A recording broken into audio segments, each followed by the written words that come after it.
I am Olena, and I'm here today to share with you how we support architectural decisions at Webflow. So before we start, let's be human, a few things about me. So you already know I'm staff software engineer at Webflow. Last 11 years I spent in software industry, 6 of which at Webflow. I'm originally from Ukraine and live in UK for last 7 years. And I was 1 year ago very lucky. Something unique happened to me. I was able to work alongside phenomenal person. They made the best architectural decisions. So, sounds awesome, yeah? Sounds like someone you want to have in your team and actually learn how to do it.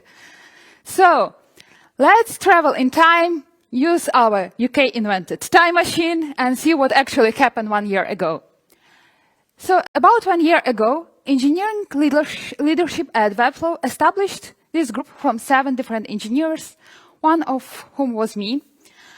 And the goal for this group was we should support in some way making better architectural decisions. We met for the first time and decided that we will be called Technical Design Architectural Advisors. Or in short and very nice, ta-da!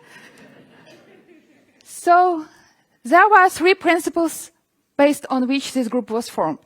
First and foremost, each engineer represented different competencies or different product area. So we have folks from data team, from infrastructure, from front end, from back end. And if we would have 2 back-end engineers, it would mean that they would represent different product areas. Second one was, this was rotation basis. So your role in this group is not permanent. After 6+ months, this person will rotate out, and someone from the company with a similar type of expertise will rotate in. And this rotation will happen gradually. What did it mean? That not all 7 folks just leave and leave nothing, and new folks will come, but one by one we will rotate gradually to preserve culture of this group. And third principle was, we don't have veto powers. We believe in our engineers in the company, so we are not gatekeepers, we are not gods, we don't know anything like better than our engineer, we are just there to support and help them. The primary way in which engineers interact with our group was through tech specs. So most common process looked like this one. They created a tech spec, reached to us, we provided some feedback, and there was a resolution to tech spec. Let's look inside this process in more details. So before this TADA group was established, we had engineers writing tech specs. These tech specs were loosely based on this one wonderful article and guideline how to write tech specs. Highly recommend this article. It's superb. What we did as our first step in the TADA, we collected all previous tech specs that were created and created one unified tech spec template that contained all the sections that we would think would be very useful to include in the tech specs, like monitoring plan, infrastructure, analytics, current solution, proposed solution, alternative solutions. And you might think it's a lot of writing, but truth is that if something is not applicable to the tech specs that you are writing, please feel free to omit it. It's not mandatory. It's just there to remind you that you might want to mention it. So what would happen if an engineer want to use our process? First of all, they would collect information from their current team and their cross-functional parties. They would use our tech spec template and create this tech spec. At the moment when they think, okay, we are ready to show what we learned outside of our team, they would go to public Slack channel, use workflow there, and apply to get the feedback from TADA. I see someone nodding, probably have the same process in the company. So what happened after that? In the next 3-4 days, TADA group will review this tech spec and provide specific feedback in the tech spec through the comments or reaching out directly to the tech spec author to make sure that everyone understands what problem we are trying to solve and what solutions we are proposing to it. After we are all on the same page and there is clarity about the tech spec, what happened next is in 2-3 days, TADA has their internal discussion. Each week we will have one engineer leading this discussion inside the TADA. They will be not responsible for making a decision, but rather making sure that we make a decision. It is really good.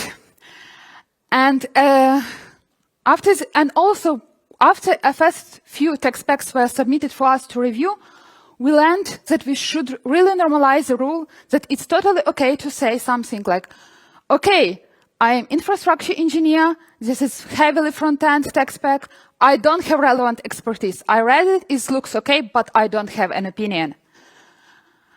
After we reach a decision, there could be 5 possible resolutions. First, sponsored means great, good to go. Second one was needs updates. It means that there were major information missing in the tech spec. We provided feedback and expect tech author to act on it and resubmit their tech spec. Third one was not recommended. We don't think that you actually should be doing it. Fourth one was review not needed.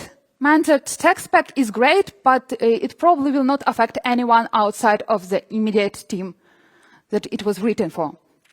And last one was escalated. It meant that tech spec looks okay, but we need more high-level context. So for this, we will be reaching to the leadership, like CTO, or VP of engineering, or maybe even CEO, to get the context that we need to make the better decision. This feedback would be provided both in public Slack channel and to tech spec author.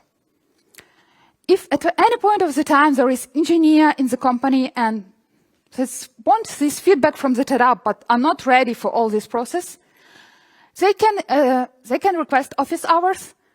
It's 30 minutes, available every week, and they can have direct feedback about whatever changes they want to introduce but are not ready to go to this process. So, you might think, why we actually establish process in this way? So this is only 10 minutes talk, and we only will have a glimpse inside what science under the decision making is telling us about how the best decisions are made. First is that lives of one person, unfortunately, are too short to collect all the facts that we need to make best decisions. Second one is decisions are very biased. It's affected not only by our conscious bias that we know about, but also things that we don't know that we are acting on, like confirmation bias, selection bias, hindsight bias. And last but not least, good decision really needs a lot of context. Some teams might make a great decision that is great for their team, but when we look at the company perspective, it might be not actually that great anymore. So, when we are looking at the tech spec, what do you think it actually is? What this template was for our engineers? It's actually nothing more, just a checklist. Make sure that you don't forget anything.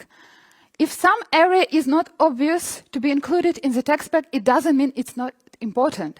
So by having this explicit checklist, engineers can make sure that they include all the context that is important for making decisions. So they can include everything from the immediate team, cross-team functional parties, everything that they heard at conferences, read in books, did at previous work, discovered in the documentation that was created before. And what will happen when they submit this tech spec to TADA? One thing that will happen is actually each team member in TADA will do the same. They will include all the context that they know immediately about the problem and will try to provide feedback based upon their own knowledge, their immediate team knowledge, their previous experience, conference they attended to. But even more, consciously or unconsciously, each TADA member is connected in some ways to other people in the company. And they will be able to carry context of that people that they are connected to these decisions. And even more, I mentioned that engineer is submitting these tech specs through the public Slack channel. What does it mean for us when we look at this process? That if there is any subject matter expert at the company that has any useful specific feedback about any submitted tech spec, they don't need to be part of TADA. They don't need to be asked for feedback. They don't need to be connected to someone to TADA to reach out to spec author and provide that feedback or information. It's more than welcomed. Having all this process in public have one more benefit. We have log of all technical decisions that were made in the past. And what does it mean for us? That we no longer need any time traveling to understand why some decisions were made in the past. So you remember probably this one person I mentioned 10 minutes ago. You might think, who this person actually is? Have I met them through the TED work? Answer is, it's actually not a one person. But through the design process of making decision, we are able to tap into knowledge and expertise of each engineer in the company.